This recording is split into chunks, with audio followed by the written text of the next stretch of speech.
یہ بڑے خوبصورت انداز میں ہے اور یہ نعت رسول مقبول صلی اللہ علیہ وسلم پیش فرما رہے تھے۔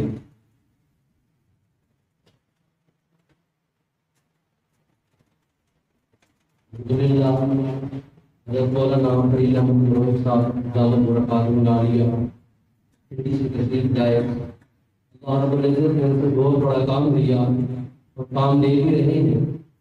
میں ان سے گزارش کرتا ہوں تشریف لائیں اور اپنے مصروف انداز میں ہمیں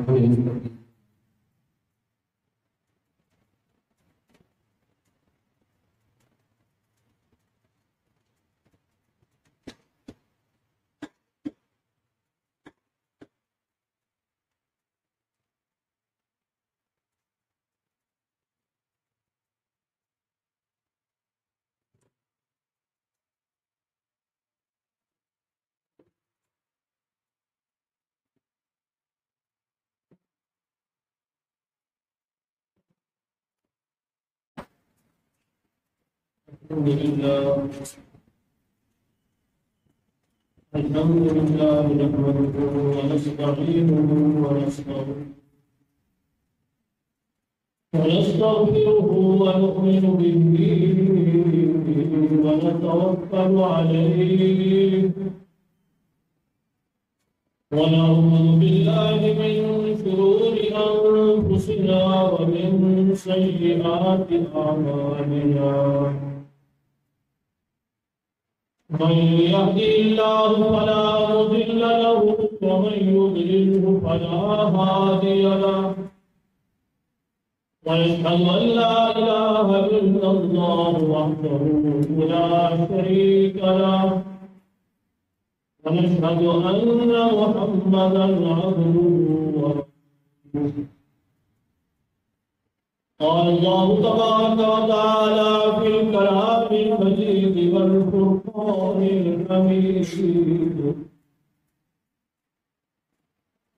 وننزل من القرآن ما هو شفاء ورحمة للمؤمنين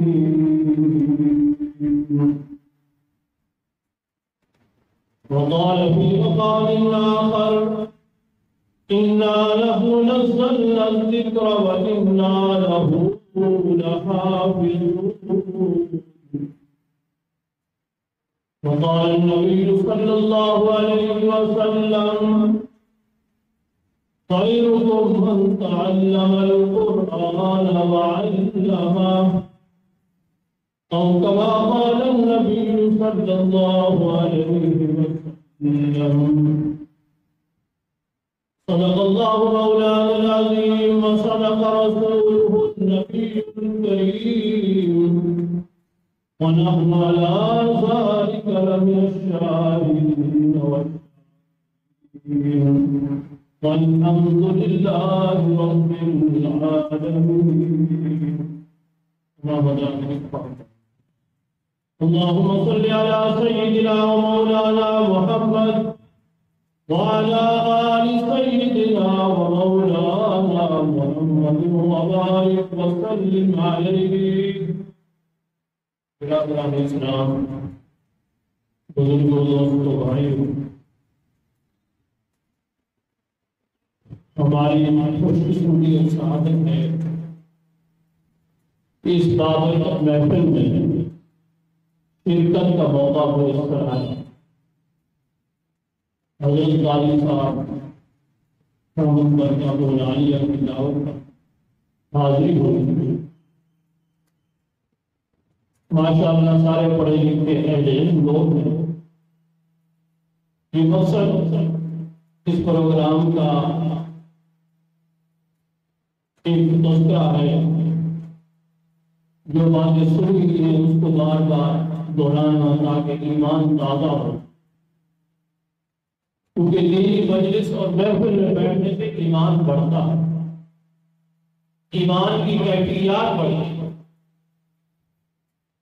دکان پہ بیٹھیں گے، بازار میں ہوں گے تو ظاہر دنیا کی اہمیت، دنیا کی اکبر دل رکھے گا۔ اب اللہ کے گھر میں جب آئیں گے مسجد میں تو وہی باتیں آپ نے سنی ہوئی ہوگی، دوبارہ سنیں گے تو دل میں اداس کا ہے۔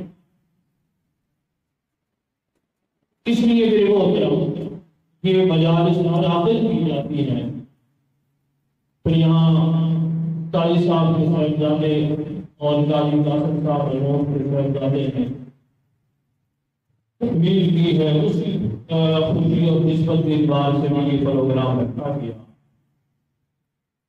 یہ پرانا مرکز حضرت قاری صاحب کے والد صاحب مرحوم کا اور یہ سلسلہ چلا آ رہا ہے۔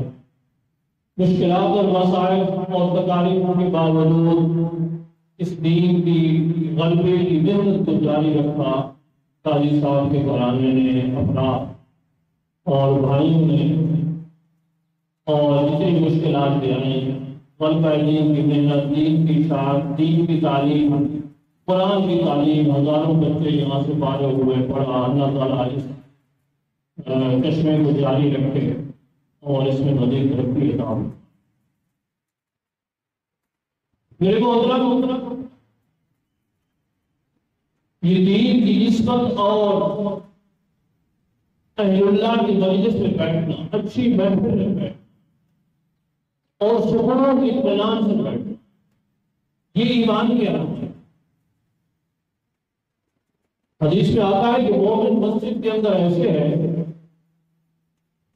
کسٹمر کی فلمار، جیسے مچھلی پانی کے اندر ہو، مسجد میں اس کو سکون ملتا ہے،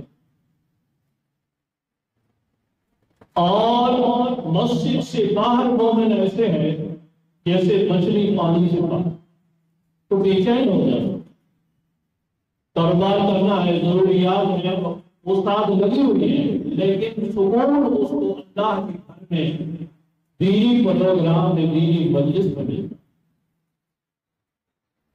اور منافق کے بارے میں فرمایا وہ مسجد میں ایسے ہیں جیسے مچھلی پانی سے باہر، جس طرح وہ تڑپتی اور بے چین ہوتی ہے، اسی طرح منافق بھی اللہ کی دینی محفل مسجد میں آ کر وہ کہتا ہے کب جاؤں گا، کب یہاں سے جاؤں گا، یہ کیفیت تھی۔ بلکہ اللہ کے گھر میں آ کر بندہ خوش ہو کر چین اور سکون سے بیٹھے، یہ ایمان کی علامت اور کیفیت، کامل ایمان۔ ایمان تو درجات ہیں، لیکن کامل ایمان یہ ہے کہ اللہ کے گھر میں دینی محفل میں خوش ہو کر بولیے اور قرآن کہتا ہے کہ اچھی محفلوں، اچھے لوگوں کی صحبت کرو۔ یا ایھا الذین آمنوا اتقوا اللہ وکونوا مع الصادقین،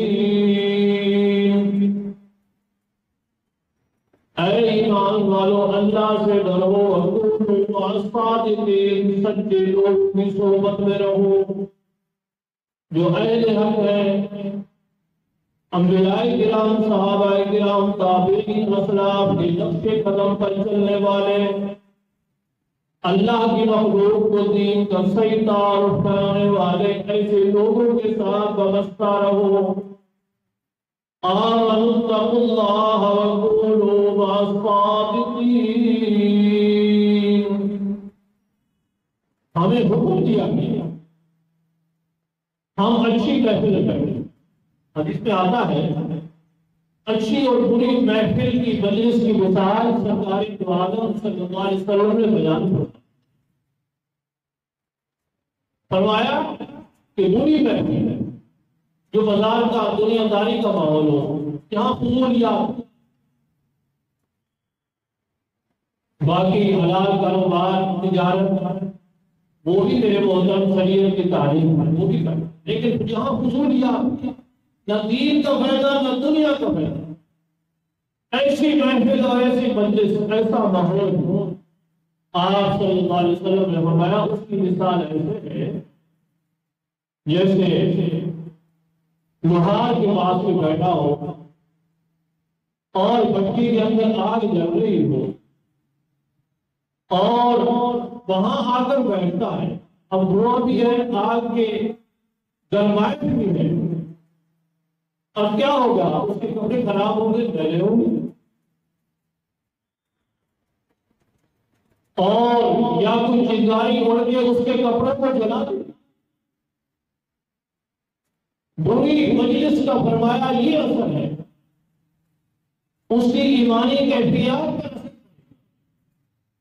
اس کے اخلاق پر اثر پڑے، تو اس لیے فرمایا تحامل الجسم ونافذ الدین، اچھی اور بری مجلس کی مثال آپ صلی اللہ علیہ وسلم نے سمجھائی. اور اچھی محفل جیسے عطر ہو، سینٹ اور خوشبو لے کر بیٹھا ہو، آپ کے کپڑوں کو خوشبو لگ جائے گی، طبیعت میں تازگی پیدا ہوگی.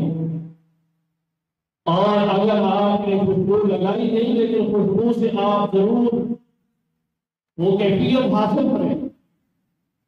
یہ فرمایا دینی مجلس اور محفل کی مثال کہ انسان بہت کچھ سیکھ کر جاتا ہے، اس کی طبیعت میں، اس کی ایمانی کیفیت میں اضافہ ہوتا ہے. تو آپ صلی اللہ علیہ وسلم فرمایا اچھی مجلس میں اختیار، اور یہاں دین کے خلاف باتیں ہوں تو وہاں تو قرآن منع کرتا ہے، اس مجلس میں نہیں بیٹھنا. جہاں دین کے خلاف دین کا مذاق اڑایا جا رہا ہو، استہزاء ہو رہا ہو، علماء حق کی توہین کی جا رہی ہے، ایسی مجلس میں بیٹھنے سے منع کرنا. اس لیے میرے محترم صحبت کا اثر پڑتا ہے. شیخ سعدی رحمۃ اللہ تعالیٰ نے مثال بیان فرمائے، اس کا تذکرہ فرمایا اچھی اور بری صحبت. فرمایا ایک خوشبودار مٹی مجھے گلے خوشبو در حمام روز، گلے خوشبو در حمام روز رسید از دست محبوب بدستم. ایک خوشبودار مٹی مجھے حمام سے دوست کے ہاتھوں سے ملی. گلے خوشبو در حمام روز رسید از دست محبوب بدستم.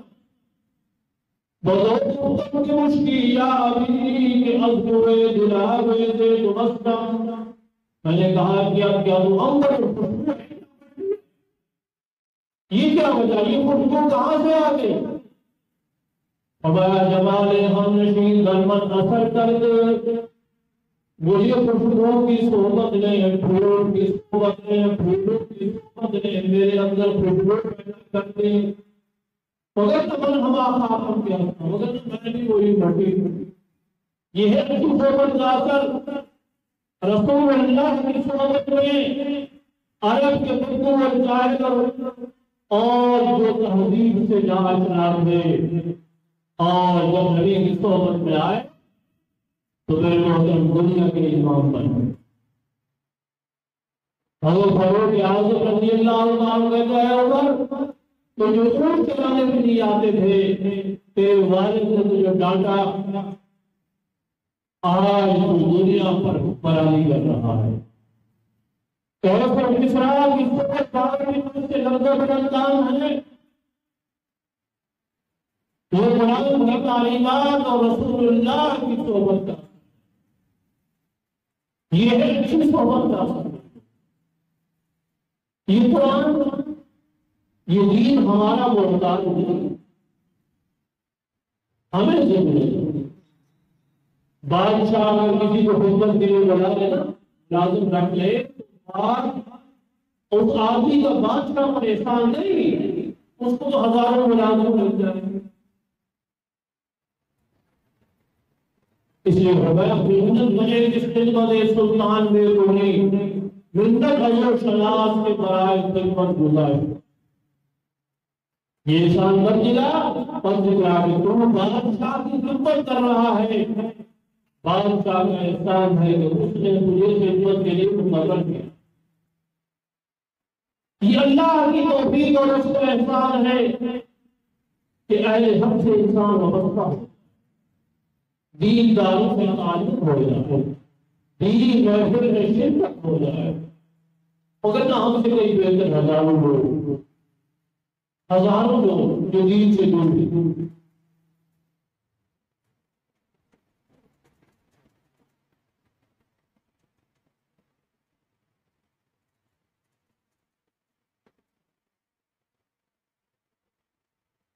اس لیے میرے محترم میں کر رہا تھا کہ یہ ہماری سعادت اور خوش قسمتی ہے کہ اللہ نے ہمیں اس محفل میں جمع ہونے کی توفیق عطا فرمائی اور اہل حضرت قاضی صاحب جیسے بزرگوں سے وابستہ فرمایا. یہ اللہ کا بڑا احسان ہے. یہ قرآن کی محترم یہ ہماری دینی اور دنیاوی دونوں ترقیوں کا ضامن ہے. قرآن پر عمل کر کے ہم دنیا میں بھی کامیابی حاصل کر سکتے ہیں اور دنیا بھی کامیابی بھی حاصل. اپنے اخلاق درست کر کے قرآن کی تعلیمات پر عمل کر کے اپنی دنیا بھی سنوار سکتے ہیں اور اپنی ترقی بھی حاصل کرتے ہیں. اس لیے میرے محترم جس مجلس میں ہم بیٹھے ہیں جناب سرکار صلی اللہ علیہ وسلم نے فرمایا مجتمع قوم فی بیت من بیوت اللہ. کوئی قوم کسی اللہ کے گھر میں کسی محفل میں جمع نہیں ہوتی. یتدارسون القرآن قرآن کا درس ہوتا ہے تذکرہ ہوتا ہے. تو فرمایا حفظهم الملائکہ فرشتے انہیں بھیجتے ہیں. وغشیتهم الرحمہ رحمت اللہ کے اوپر ڈھانپ دیتی ہے. وذکرهم اللہ فی من عنده اللہ مقرب فرشتوں کے ہاں اپنے ان بندوں کا تذکرہ. دیکھو یہ وہ میرے بندے ہیں جو مجھے یاد کر رہے ہیں. جناب سرکار دو عالم سر فرماتے فرشتے ان کو گھیر لیتے اللہ کی رحمت کرتے. یہ بازار کے بارے میں نہیں کہا, طریقوں کے بارے میں نہیں کہا, بلکہ دین کی نسبت قرآن کی نسبت سے جمع ہونے والے یہ اللہ کی رحمت ہے. فرشتے عرض کرتے ہیں اے اللہ ایک بندہ ایسے چلتے جا رہا تھا, اس نے دیکھا کہ محفل لگی ہوئی وہ بیٹھ گیا. ارادہ وہ نہیں آیا, کوئی مقصد نہیں تھا اس کا. اللہ فرماتے ہیں ہم دونوں لائقہ جلیس ہو, ایسی محفل میں بیٹھنے والا میری رحمت سے معلوم نہیں ہو سکتا, اس کی بخشش کا اعلان کیا. یہ ایک ایسی محفل ہے میرے محترم, اللہ تبارک و تعالیٰ ان محفلوں کو برقرار رکھے اور یہ دینی ادارے اس طرح چلتے رہے. اللہ نے قرآن مجید کی حفاظت کا ذمہ خود لیا. انگریز آیا, تتاری آئے, لاکھوں انسانوں کو قتل کیا, انگریز نے ہزاروں علماء کو شہید کیا, اللہ کی مقدس کتاب کو ڈرایا اور قتل عام کیا, 55,000 علماء کو شہید کیا. ہندوستان میں کبھی سلیم ہوئی اور لاکھوں مسلمان شمار. تتاروں نے اس سے زیادہ قتل عام کیا. دریائے گجرا اور فرات جتنے دن مہینوں تک سیاہ ہو سے سرخ ہو کے بہتا رہا, اور ہمارا جو علمی ذخیرہ تھا اور اس وقت طرف سے لکھا جاتا تھا وہ سیاہ ہو کر بہتے رہے. اس کے باوجود بھی یہ حق باقی ہے, اسلام دین باقی رہے گا. دنیا کی جو طاقت اس کو نہیں ملا. اللہ نے فرمایا انا نحن نزلنا الذکر وانا لہ لحافظون. سن لو بے شک ہم نے اس قرآن کو ہم نے اتارا. انا نحن نزلنا الذکر, اس کے اتارنے والے ہم ہیں, اس کے محافظ بھی ہم ہیں. لیکن دنیا کا نظام اسباب کے تھا. اللہ تبارک و تعالیٰ نے حفاظ پیدا کر دیے. 5 سال کا بچہ, 6 سال کا بچہ, 10 سال کا. ہمارے حضرت امام شاہ ولی اللہ محدث دہلوی نے 6 سال کی عمر میں قرآن پڑھا. اتنا اللہ نے ان کو جہالت عطا فرمائی. 6 سال کی عمر میں قرآن کے حافظ بن گئے. اللہ فرماتے ہیں کہ ہم اس کی حفاظت کر کے دکھائیں گے.